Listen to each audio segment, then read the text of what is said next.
नमस्कार विद्यार्थी मित्रांनो, गुड इव्हनिंग सर्वांना. स्वागत तुमचं आपल्या आजच्या एका नवीन सेशन मध्ये.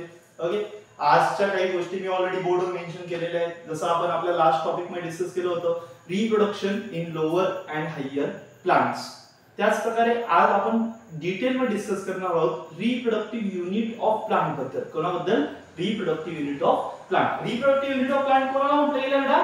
फ्लावर्सला. कोणाला? फ्लावर्सला. तर फ्लावरचं डिटेल स्ट्रक्चर बद्दल आपण आज डिस्कस करणार आहोत. एवढं लक्षात घ्या. स्ट्रक्चर ऑफ फ्लावर बद्दल डिस्कस करत असताना तुम्हाला एक गोष्ट लक्षात ठेवायची, फ्लावरचा स्टडी आपल्याला का करायचं त्याच्या मागचं रिझन एकच आहे, ते म्हणजे काय? फ्लावर काय बेटा? Reproductive organ of plant. फ्लावरला काय म्हटलं गेलं आहे? Reproductive organ of plant. एवढं लक्षात घ्या. आता फ्लावरचा विचार केला ना तर फ्लावर बेसिकली किती प्रकारचे असतात बेटा? दोन प्रकारचे. किती प्रकारचे? दोन प्रकारचे असतात फ्लावर. एक असतं युनिसेक्शुअल, एक असतं बायसेक्शुअल. लक्षात घ्या, एक असतं युनिसेक्शुअल, एक असतं बायसेक्शुअल. आता युनिसेक्शुअल फ्लावर म्हणजे काय, बायसेक्शुअल फ्लावर म्हणजे काय, या छोट्या छोट्या गोष्टी मी तुम्हाला नंतर पुढे हळूहळू डिस्कस करून सांगणारच आहे.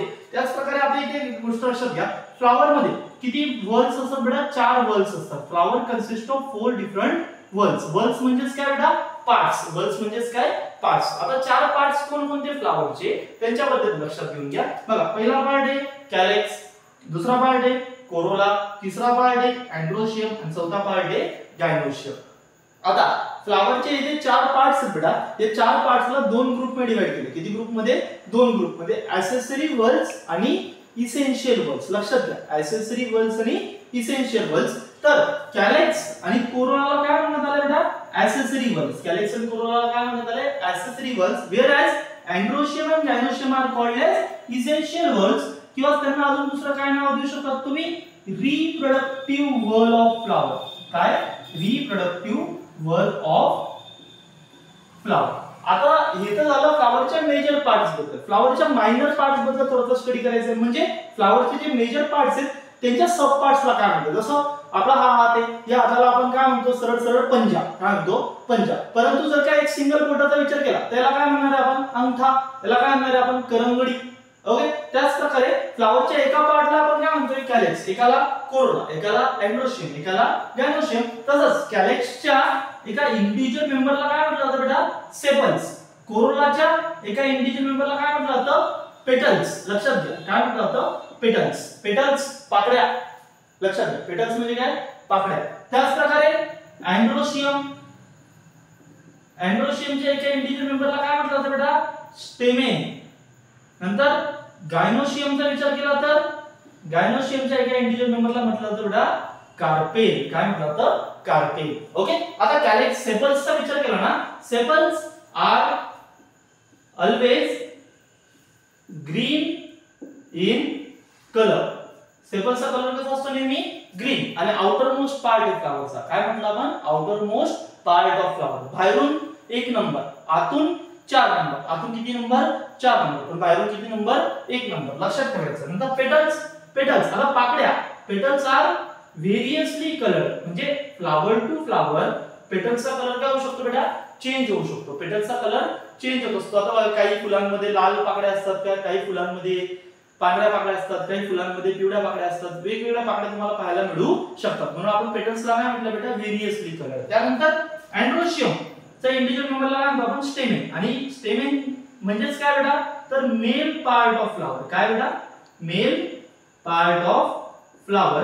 आणि त्याच ठिकाणी गायनोशियमच्या इंडिव्हिज्युअल मेंबरला काय म्हणतो आपण? कार्पेल. आणि कार्पेलला काय कन्सिडर केलं गेलं बेटा? Female part of flower. लक्षात घ्या, कार्पेलला काय कन्सिडर केलं गेलंय?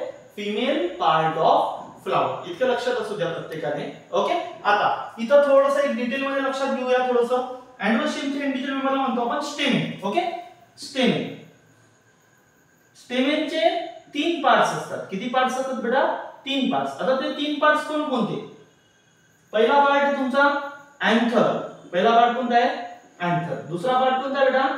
फिलामेंट. आणि तिसरा पार्ट येतो तुमचा कनेक्टिव्ह. तिसरा पार्ट कोणता आहे बेटा? कनेक्टिव्ह. आणि त्याच प्रकारे कार्पेल जो की गायनोशियमचा इंडिव्हिज्युअल मेंबर आहे, तर कार्पेलचे सुद्धा किती पार्ट येतात बेटा? 3 पार्ट येतात. 3 पार्ट कोणते? पहिला येतो तुमचा स्टिग्मा, दुसरा येतो तुमचा स्टाईल आणि तिसरा येतो तुमचा ओव्हरी. तिसरा कोणता आहे तो ओव्हरी. एवढं लक्षात घ्या. हे बघा फ्लावरचे टोटल किती पार्ट्स बोललो आपण 4 पार्ट्स. कोणते कॅलेक्स, कोरोला, अँड्रोशियम, गायनोशियम. माझ्यासोबत रिव्हिजन पण करत चला जेणेकरून तुमचा आत्ताच्या आता लगेच टॉपिक क्लिअर सुद्धा होऊन जाते. ओके. स्टडी खूप जास्त इझी आहे बायोलॉजीचा, तितका हार्ड नाहीये. फक्त रेग्युलॅरिटी मेंटेन राहणं अतिशय गरजेचं आहे, इतकं लक्षात ठेवा. आता फ्लावरचे जे 4 व्हल्स आहेत त्यांचे किती ग्रुप पडले बेटा 2 ग्रुप्स. किती ग्रुप आहेत 2 ग्रुप. आता 2 ग्रुप कोणते ॲक्सेसरी व्हल आणि इसेन्शियल व्हल. ॲक्सेसरी व्हल कोणाला म्हटलं बेटा कॅलेक्स आणि कोरोलाला. कॅलेक्स आणि कोरोलाला काय म्हटलंय ॲक्सेसरी व्हल आणि अँड्रोशियम आणि गायनोशियमला काय म्हटलं बेटा इसेन्शियल व्हल. इसेन्शियल व्हल लक्षात घ्या. अँड्रोशियम आणि गायनोशियमचं अजून एक नाव सांगितलं तुम्हाला ते म्हणजे काय तर रिप्रोडक्टिव्ह व्हल. काय बेटा रिप्रोडक्टिव्ह व्हल लक्षात असू द्या. आता कॅलेक्सच्या इंडिव्हिज्युअल मेंबरला काय म्हटलं आपण सेपल, कोरोलाच्या इंडिव्हिज्युअल मेंबरला पेटल, अँड्रोशियमच्या इंडिव्हिज्युअल मेंबरला स्टेमेन, गायनोशियमच्या इंडिव्हिज्युअल मेंबरला कार्पेल. कॅलेक्सचा इंडिव्हिज्युअल मेंबर म्हणजे सेपल. ओके. आता सेपल हे नेहमी कसे असतात बेटा ग्रीन इन कलर. काय म्हटलं मी ग्रीन इन कलर. नंतर पेटलचा व्हेरियसली कलर म्हणजे त्यांचा एक कलर फिक्स नसतो. त्यांचा एक कलर फिक्स नसतो. फ्लावर टू फ्लावर तुमचा कलर काय होऊ शकतो चेंज होऊ शकतो. आफ्टर दॅट अँड्रोशियमला काय म्हटलं गेलं बेटा मेल पार्ट ऑफ फ्लावर आणि गायनोशियमला काय म्हटलं गेलं बेटा फिमेल पार्ट ऑफ फ्लावर. आता इथं थोडंसं आपण ना यांच्या इंडिव्हिज्युअल मेंबरच्या हिशोबाने यांचा स्टडी करून बघूया. आता बघा काही फ्लावर्स मध्ये जे कॅलेक्स आहेत लक्षात घ्या कॅलेक्सचे जे काही मेंबर्स आहेत म्हणजे सेपल्स. ओके. आता सपोज करा हा कॅलेक्स आहे आणि हे सगळे काय आहेत बेटा सेपल्स आहेत. काय आहेत सेपल्स. हे सेपल्स काय आहेत काय फ्लावर्स मध्ये एकमेकांना कनेक्टेड म्हणजे फ्यूज्ड आहेत. काय ते फ्यूज्ड. तर त्या कंडिशनला काय म्हटलं होतं गॅमोसेपॅलस. काय म्हटलं होतं गॅमोसेपॅलस. आणि जर ते फ्री आहे बघा फ्यूज गॅमोसेपॅलस फ्री पॉलीसेपॅलस. लक्षात ठेवा शब्द लक्षात ठेवा गॅमो आणि पॉली. काय गॅमो आणि पॉली. गॅमोसेपॅलस पॉलीसेपॅलस. ओके. बघा इतकं जर तुम्हाला क्लिअर असेल तर आपण अजून एक स्लाइड घेऊया त्याच्यावर आपण डिस्कस करूया. बघा काय म्हटलंय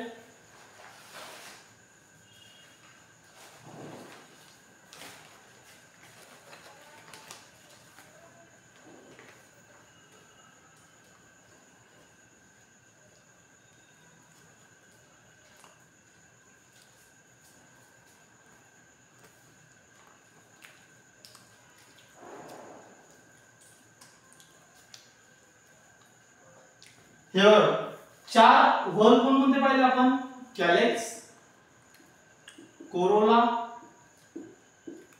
अँड्रोशियम आणि गायनोशियम. लक्षात ठेवा कॅलेक्स, कोरोला, अँड्रोशियम आणि गायनोशियम. आता यांचे इंडिव्हिज्युअल मेंबर लक्षात ठेवूया.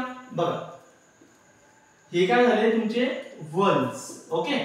व्हल्स किती 4. आता इंडिव्हिज्युअल मेंबर कॅलेक्सचा आहे बेटा सेपल, कोरोलाचा आहे पेटल, अँड्रोशियमचा आहे स्टेमेन आणि गायनोशियमचा आहे कार्पेल. लक्षात घ्या गायनोशियमचा आहे कार्पेल. ओके. आता सेपल्स फ्यूज्ड आहेत की फ्री आहेत. फ्यूज्ड आहेत की फ्री आहेत त्याच्या बेसिसवर त्यांना काही नाव पडतात बघा फ्यूज्ड फ्री. लक्षात ठेवा शकुनी मामा लक्षात आहे का भांजे पुस्तक गडबडे भांजे पुस्तक गडबडे येते तुमच्या लक्षात.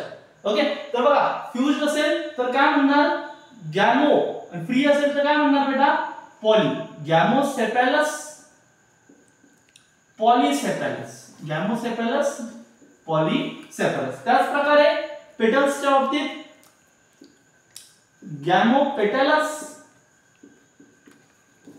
पॉलीपेटॅलस. गॅमोपेटॅलस आणि पॉलीपेटॅलस. तिथं अँड्रोशियमच्या बाबतीत काय म्हणणार सिनॅन्ड्रस पॉलिअँड्रस. सिलेंड्रस पॉलिअँड्रस. ओके. आणि कार्पेलच्या बाबतीत सिनकार्पस आणि ॲपोकार्पस. सिनकार्पस आणि ॲपोकार्पस. लक्षात घ्या. ओके. बघा फ्यूज्ड कंडिशन असेल सेपल्सची ते काय म्हणणार गॅमोसेपॅलस. फ्री असेल तर पॉलीसेपॅलस. पेटल जर फ्यूज्ड असतील तर बघा फ्यूज्ड म्हणजे एकत्र free fused free fused free. Okay. Fused असेल तर गॅमोसेपॅलस, फ्री असेल तर पॉलीसेपॅलस. ओके. त्याच प्रकारे पेटल्स फ्यूज्ड असतील तर गॅमोपेटल्स, फ्री असतील तर पॉलीपेटल्स. स्टेमेन फ्यूज असेल तर सिनॅन्ड्रस, फ्री असेल तर पॉलिअँड्रस. कार्पेल फ्यूज्ड असेल तर सिनकार्पस, फ्री असतील तर ॲपोकार्पस. लक्षात घ्या बेटा. ओके. त्यानंतर मी तुम्हाला सांगितलं स्टेमेन. स्टेमेनचे किती पार्ट बेटा? 3 पार्ट्स. किती पार्ट्स? 3 पार्ट्स. आता 3 पार्ट कोणते येत आहेत? अँथर,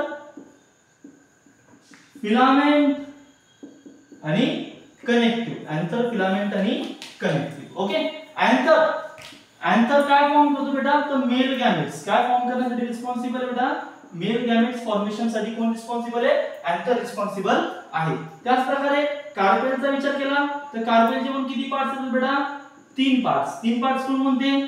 तर स्टिग्मा, स्टाईल आणि ओव्हरी. ओव्हरी मध्ये काय प्रेझेंट असतात? Ovary consist of ovule. Ovary consist of ovule आणि ओव्ह्यूलच्या आत असतो एम्ब्रियो. ओव्ह्यूलच्या आत असतो एम्ब्रियो. एवढं लक्षात घ्या. ओव्ह्यूलच्या नंबर ऑफ ओव्ह्यूलच्या बेसिस वरती ओव्हरीचे 2 प्रकार पडतात. युनि ओव्ह्युलेटेड ओव्हरी आणि multi ovulated ovary. Ovary is of 2 types. ओव्हरी किती प्रकारच्या बेटा? 2 प्रकारच्या. कोणकोणत्या? तर युनि ओव्ह्युलेटेड ओव्हरी आणि मल्टी ओव्ह्युलेटेड ओव्हरी. लक्षात ठेवा. जर का एक सिंगल ओव्ह्यूल असेल तर काय म्हणणार? युनि ओव्ह्युलेटेड ओव्हरी. आणि मोर दॅन 2 ओव्ह्यूल असतील तर मल्टी ओव्ह्युलेटेड ओव्हरी. येते तुमच्या सगळ्यांच्या लक्षात. तर आजच्या सेशन मध्ये आपण काय डिस्कस केलं? आजच्या सेशन मध्ये आपण पूर्णपणे फ्लावरचं स्ट्रक्चर डिस्कस केलं. फ्लावरला काय म्हटलं जातं बेटा? Reproductive part of plant. लक्षात घ्या. फ्लावर म्हणजेच काय? Reproductive part of plant. Okay. फ्लावरचे ओव्हरऑल पार्ट्स किती आहेत? 4. कोणकोणते? कॅलेक्स, कोरोला, अँड्रोशियम आणि गायनोशियम. आता याच्या व्यतिरिक्त पण काही फ्लावर्स मध्ये पार्ट असतात. जसं कॅलेक्स, कोरोला, अँड्रोशियम आणि गायनोशियम आहे ना, तसाच एक पार्ट असतो काही फ्लावर्स मध्ये. त्याला म्हटलं जातं बेटा पेरियांथ. काय म्हटलं जातं? पेरियांथ. बघा, calyx plus corolla is equal to perianth. लक्षात घ्या. कॅलेक्स आणि कोरोला काही फ्लावर्सचा जो कॅलेक्स असतो आणि कोरोला असतो तो काय म्हणतो? फ्यूज होऊन जातो. काय म्हणतो? फ्यूज होऊन एकत्र येऊन जातो आणि एक नवीन पार्ट तयार होतो. त्या पार्टला काय म्हटलं गेले? पेरियांथ. काय म्हटलं गेले? पेरियांथ. ओके. आणि पेरियांथच्या इंडिव्हिज्युअल मेंबरला म्हटलं गेले बेटा टेपल. काय म्हटलं गेले? टेपल. कन्फ्यूज नाही व्हायचं. ओके. काय म्हटलं गेले? टेपल. लक्षात असू द्या प्रत्येकाने, बिलकुल कन्फ्यूज नाही व्हायचं. सेपल, पेटल, टेपल. इथं मुलं कन्फ्युजन करतात. सेपल कोणाचा इंडिव्हिज्युअल पार्ट आहे बेटा? बघा, सेपल कोणाचा इंडिव्हिज्युअल पार्ट आहे? कॅलेक्सचा. पेटल कोणाचा इंडिव्हिज्युअल पार्ट आहे? कोरोलाचा. आणि टेपल कोणाचा इंडिव्हिज्युअल पार्ट आहे? पेरियांथचा. विसरायचं नाही, मुळीच विसरायचं नाही. राहील लक्षात प्रत्येकाच्या. जसं आपण सेपलच्या फ्यूज कंडिशनला काय म्हटलं? गॅमोसेफॅलस. त्याच प्रकारे टेपलच्या फ्यूज कंडिशनला काय म्हणतो आपण? गॅमोफाइलस. काय म्हणतो बेटा? गॅमोफाइलस. ओके. सेपलच्या फ्री कंडिशनला काय म्हटलं आपण? पॉलीसेफॅलस. तसंच टेपलच्या फ्री कंडिशनला काय म्हणतो आपण? पॉलीफाइलस. काय म्हणतो बेटा? पॉलीफाइलस. या सगळ्या कंडिशन्स तुम्हाला लक्षात ठेवणं अतिशय गरजेचं आहे. बिकॉज या कंडिशन्स तुम्हाला कुठे ना कुठे सीईटी ला एक मेजर रोल प्ले करत असतात. फ्री कंडिशन आणि फ्यूज कंडिशन. बघा, गॅमो पॉली इतकं लक्षात ठेवायचं बेटा. शकुनी मामा लक्षात ठेवा. म्हणजे कुष्टू गडबडे म्हणजे. ओके. लक्षात ठेवायचं. बच्चा लोक, कुष्टू गडबडे आठवलं का? सीआयडी मधला कोण? प्रद्युमन. ओके. कोणाला म्हणतो तो? मला कमेंट सेक्शन मध्ये सांगण्याचा प्रयत्न करा. बघू किती तुम्ही लोक टीव्हीचे ऍडिक्टेड आहात तर कळेल तरी. ओके. बघा, gamosepalous, polysepalous. Gamopetalous, polypetalous. Synandrous, polyandrous. Synandrous, polyandrous. Syncarpous, apocarpous. Okay. इथं शब्द वाचताना गडबड घोटाळा करायचा नाही. सिनॅन्ड्रस येतो आणि त्या आयलांडला कोणताही शब्द घेऊन या तिथं. ओके. काय तो? सिनॅन्ड्रस, नंतर पॉलिअँड्रस, नंतर सिनकार्पस आणि एपोकार्पस. ओके. स्टेमेनचे किती पार्ट? 3 पार्ट. कार्पेलचे पण किती पार्ट? 3 पार्ट. स्टेमेनचे 3 पार्ट कोणते? Anther, filament, connective. नंतर कार्पेलचे 3 पार्ट कोणते? Stigma, style, ovary. ओव्हरी कुठे असतो? कार्पेलच्या बेसला. कुठे असतो? बेसला. ओव्हरी किती प्रकारचे असतात बेटा? 2. युनि ओव्ह्युलेटेड आणि मल्टी ओव्ह्युलेटेड. युनि ओव्ह्युलेटेड का म्हणायचं? जेव्हा एक ओव्ह्यूल त्याच्यामध्ये प्रेझेंट असेल तर काय म्हणायचं? युनि ओव्ह्युलेटेड. आणि एकापेक्षा जास्त असेल तर मल्टी ओव्युलेटेड ओव्हरी, कारण ओव्हरीच्या आत काय प्रेझेंट आहे, ओव्ह्यूल, आणि ओव्ह्यूलच्या आत काय प्रेझेंट आहे, एम्ब्रियो, आणि एम्ब्रियो काय फॉर्म करतो बेटा, फिमेल गॅमेट. काय फॉर्म करण्यासाठी मदत करतो, फिमेल गॅमेट. जसं मी तुम्हाला इथं सांगितलं अँथर, अँथर मध्ये काय डेव्हलप होतात, मेल गॅमेट. आणि मेल गॅमेटला काय म्हटलं जातं ते तुम्ही मला कमेंट सेक्शन मध्ये सांगा. फिमेल गॅमेटला काय म्हटलं होतं फ्लावर्सच्या, ते कमेंट सेक्शन मध्ये सांगण्याचा प्रयत्न करत चला. ओके, आफ्टर दॅट तुम्हाला अजून बरेचसे काही क्वेश्चन्स दिले असते मी आज, परंतु आज आपल्याला फक्त फ्लावरचं स्ट्रक्चर बद्दल डिस्कस करायचं होतं. तर हे झालं आपल्या इन डिटेल फ्लावरच्या स्ट्रक्चर बद्दल. प्रत्येकाला लक्षात आलं असेल, कोणाला नाही कळत असेल तर कमेंट सेक्शन मध्ये सांगण्याचा नक्की प्रयत्न करा. काही अडचण असेल, काही प्रॉब्लेम असतील तर सांगा. तुम्हाला कोणता टॉपिक पाहिजे असेल ते पण तुम्ही मला सजेस्ट करा. मी नक्की त्या टॉपिकवर व्हिडिओ बनवून तुमच्यापर्यंत पोहोचवण्याचा नक्की प्रयत्न करेन. त्या टॉपिक्सवर आपण नक्की लेक्चर घेऊया. आज करता आपण इथंच थांबूया. All of you please like, share and subscribe. Thank you very much.